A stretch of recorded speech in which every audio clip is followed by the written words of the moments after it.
लेती हूँ और तू मेरी फोटो लगा। अगर हम कभी दूर हुए तो कम से कम फोटो तो तुम्हारे साथ रहेगी। पर हम दूर क्यों होंगे? मुझे तो हमेशा तेरे साथ रहना है, तेरे बिना नहीं रहना। रामानुज और रमा दोनों बहनों के प्यार को देखते तो उनकी आंखें भर जाती थी। इन दोनों बहनों के प्यार को किसी की नजर न लगे रमा, ये हमेशा साथ साथ रहें। लेकिन होनी की किताब के किस पन्ने में क्या लिखा है ये कौन जानता है। बारिश का मौसम शुरू हो गया था और इस बार की बारिश ने पिछले कई सालों के रिकॉर्ड तोड़ दिए थे। लोगों के घरों में पानी घुस रहा था। लोग अपने अपने घरों को छोड़कर सुरक्षित स्थान पर जा रहे थे। रामानुज का परिवार भी पानी के बीच से अपने लिए सुरक्षित स्थान की तलाश में जा रहा था। श्यामा देख, तू मेरा हाथ कस के पकड़ कर रख, पानी का बहाव बहुत तेज है और तू भी मेरा हाथ जोर से थामे रख। वो सभी धीरे धीरे चले जा रहे थे, तभी अचानक पानी का जोरदार वेग आया और गौरी का हाथ श्यामा के हाथ से छूट गया। रामानुज और रमा भी उनसे बिछड़ गए। श्यामा, श्यामा! गौरी पानी के तेज बहाव में बहती चली जा रही थी। उसने पानी में बहुत हाथ पांव मारे, फिर वो बेहोश हो गई और बहती हुई एक नदी में चली गई। उधर बाढ़ का पानी जब थमा तो श्यामा का जीवन बिल्कुल बदल गया। रामानुज की मौत हो गई थी। उसकी माँ तो जिंदा थी लेकिन वो शौक में चली गई थी। वो तो श्यामा को पहचान भी नहीं पा रही थी। माँ, मैं हूँ श्यामा, तेरी बेटी। लेकिन रमा उसे नहीं पहचान पाई। श्यामा ने अपनी बहन को बहुत तलाशा लेकिन वो नहीं मिली। उधर गौरी नदी के पानी के बहाव में बहती हुई समंदर में चली गई। वहाँ मछुआरों के झुंड ने अपना जाल बिछा रखा था। वो उस जाल में फंस गई। मछुआरों ने जब जाल खींचा और उसमें एक लड़की को देखा तो भाई, ये लड़की कहाँ से आ गई हमारे जाल में? भाई, हमें मल्होत्रा सेठ को इसके मिलने की बात बतानी होगी। मल्होत्रा सेठ मछलियों के बहुत बड़े कारोबारी थे। वो मछलियों को देश के हर एक कोने में सप्लाई करते थे। सारे मछुआरे उन्हीं के अंडर काम करते थे। मछुआरों के झुंड ने गौरी को मल्होत्रा सेठ को सौंप दिया। अरे, ये बच्ची कहाँ मिली तुम लोगों को? मल्होत्रा जी ने उस बच्ची के सीने पर अपना कान लगाया। उसके दिल की धड़कन चल तो रही थी लेकिन बहुत ही धीमे। वो बच्ची को लेकर तुरंत अस्पताल पहुंचे। डॉक्टर ने उसका चेकअप किया और कहा, देखिए, बच्ची की हालत सीरियस है, हमें इसे ऑब्जर्वेशन में रखना होगा। डॉक्टर साहब, बच्ची को कुछ नहीं होना चाहिए, चाहे कितने भी पैसे खर्च हो जाएं, बस इसे ठीक कर दो। मल्होत्रा सेठ के पास पैसों की कोई कमी नहीं थी। कमी थी तो सिर्फ एक औलाद की। उसकी पत्नी अंजलि और वो खुद शादी के 13 साल के बाद भी बच्चे की किलकारी का इंतजार कर रहे थे। गौरी को वो भगवान के आशीर्वाद की तरह समझ रहे थे। अंजलि, देखना, इस बच्ची को कुछ नहीं होगा। भगवान ने इसे हमारे घर में अंधेरे को मिटाकर रोशनी करने के लिए भेजा है।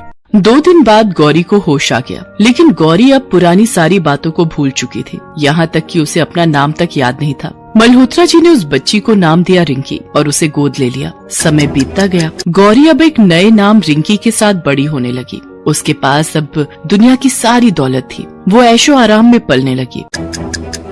हालांकि गौरी पुरानी सारी बातें भूल गई थी, लेकिन वो हमेशा एक सपना देखती कि वो डूब रही है और कोई गौरी गौरी पुकार रहा है। उस रात भी वो वही सपना देख रही थी और चौंक कर उठ गई। उसकी चीख की आवाज सुनकर उसके माता पिता भागते हुए आए।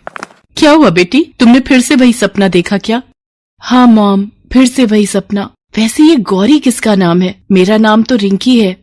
गौरी अब पहले वाली गौरी नहीं रह गई थी। पैसे ने उसे घमंडी बना दिया था। वो अपने आगे किसी को कुछ नहीं समझती थी। उधर श्यामा की माँ की हालत वैसी ही थी। उसकी याददाश्त अभी तक वापस नहीं आई थी। कुछ लोगों ने श्यामा को सलाह दी कि उनका इलाज शहर में कराए, इसलिए वो उसे लेकर शहर आ गई।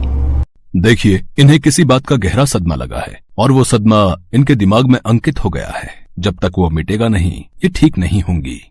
श्यामा अब अपनी माँ को गांव वापस नहीं ले जाना चाहती थी, क्योंकि वहाँ पर पुरानी सारी यादें बसी थी। अगर वो उन्हीं के बीच में रहती तो कभी ठीक नहीं होती। उसने शहर में ही रहने का तय कर लिया और यहाँ पर काम की तलाश करने लगी। संयोग से उसे गौरी के यहाँ नौकरानी का काम तो मिल गया, लेकिन गौरी श्यामा के रंग के कारण उसे बिल्कुल पसंद नहीं करती थी और हमेशा उसका मजाक उड़ाती रहती थी। ओ काला जामुन, इधर आ, जरा मेरे सिर में दर्द हो रहा है, फटाफट तेल लगा दे। जी मेम साहब। गौरी श्यामा से घर का सारा काम करवाती और हर बात में उसका मजाक उड़ाती। एक दिन गौरी के कुछ दोस्त उससे मिलने आए हुए थे। तभी गौरी ने दोस्तों के सामने उसका मजाक उड़ाना शुरू कर दिया। अच्छा श्यामा, एक बात बता, तू बचपन में कोयले की खान में गिर गई थी क्या? इतनी काली कैसे हो गई? ये कहकर गौरी और उसके दोस्त जोर जोर से हंसने लगे। बार बार के अपमान से श्यामा का दिल भी दुखता, लेकिन नए शहर में फिर से नई नौकरी ढूंढना इतना आसान तो नहीं था। वो अपमान का घूंट पीती और उनके घर काम करती। एक दिन की बात है, बाहर जोरों की बारिश हो रही थी, तो मल्होत्रा जी की पत्नी ने श्यामा को उस रात घर पर ही रुकने के लिए कहा। बाहर मूसलाधार बारिश हो रही थी। गौरी को जब ये पता लगा कि श्यामा वहाँ रुकी है, तो उसने उसे बुलाकर कहा, ए काला जामुन, इधर आ। सुन, एक काम कर, आज बहुत बारिश हो रही है, आज मौका है तेरे काले रंग को हटाने का। जा बारिश में जाकर भीग, मैं देखती हूँ कि तेरा काला रंग निकलता है कि नहीं। ये आप क्या कह रही हैं मालकिन? भला इस तरह से किसी का रंग कैसे निकलेगा? तुझे जो बोला वो कर, नहीं तो अपना हिसाब कर और कल से आने की जरूरत नहीं है तुझे। श्यामा मजबूर थी। वो बारिश में खड़ी होकर भीगने लगी और गौरी जोर जोर से हंसने लगी। अचानक ना जाने ऐसा क्या हुआ कि हंसते हंसते गौरी के गले का लॉकेट नीचे गिर गया। ये वही लॉकेट था जो बचपन में श्यामा और गौरी को उसके पिता ने दिया था। गौरी उस लॉकेट को उठाने लगी, तभी बारिश में भीगती श्यामा की नजर उस लॉकेट पर गई। उस लॉकेट को देख वो चौंक गई।